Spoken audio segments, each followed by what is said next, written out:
नमस्कार. 2 दिवस अगोदर जालना जिल्ह्यामध्ये मोसंबी फळपिक विम्याचा जी आर प्रचलित झाला. तो कागद आहे आपल्याकडे. सगळी मंडळाचं पेमेंट जाहीर झालं. त्यात सुकापुरी मंडळ आहे. सुकापुरी मंडळ फक्त 6,700 रुपये शेतकऱ्याच्या खात्यावर वर्ग होणार आहे आणि 6,700 रुपये हेक्टरने ते मंजूर झालेले. शेतकऱ्यांनी 5,000 रुपये विमा हेक्टरी भरलेला आहे आणि त्याला मिळालेले फक्त वर 1,700 रुपये. हा सुकापुरी मंडळातील मोसंबी उत्पादक शेतकऱ्याला खूप मोठा अन्याय झालेला आहे.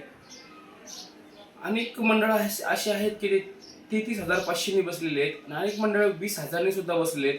काही मंडळ 26,000 ने बसलेले आहेत. काही मंडळ 33,500 ने सुद्धा बसलेली आहेत. आणि सुकापुरी मंडळच असं का?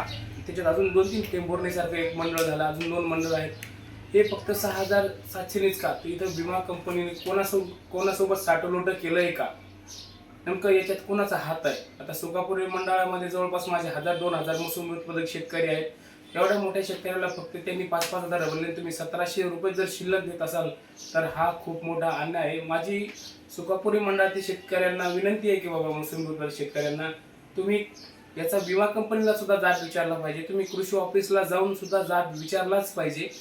हा तुमच्यावर जो अन्याय आहे ना, हा अन्याय मोडीत काढला पाहिजे आणि तुमचा जवळपास नाही तर नाही 20,000 ने सुद्धा हा मंजूर होऊ शकतो. अजून तुम्हाला जवळपास 15,000 रुपये मिळू शकतात. याच्यासाठी मोसंबी उत्पादक शेतकऱ्यांनी बोलणं गरजेचं आहे. स्वाभिमानी शेतकरी संघटना च्या पाठीमागे तुम्ही खंबीरपणे उभा राहा. याचा पाठपुरावा करण्यासाठी आपण प्रयत्न करत आहोत. आपण कंपनीशी बोलणं झालेलं आहे. कंपनीने आपल्याला तारीख दिलेली आहे. आपली कंपनीने 10 तारीख ठरवलेली आहे. कृषी ऑफिस सोबत आपली मीटिंग होणार आहे. तरी सर्व शेतकऱ्यांना माझी विनंती आहे की आपण मोठ्या संख्येनं जाऊन तिला जाब विचारलाच पाहिजे. जय जवान, जय किसान, जय स्वाभिमान.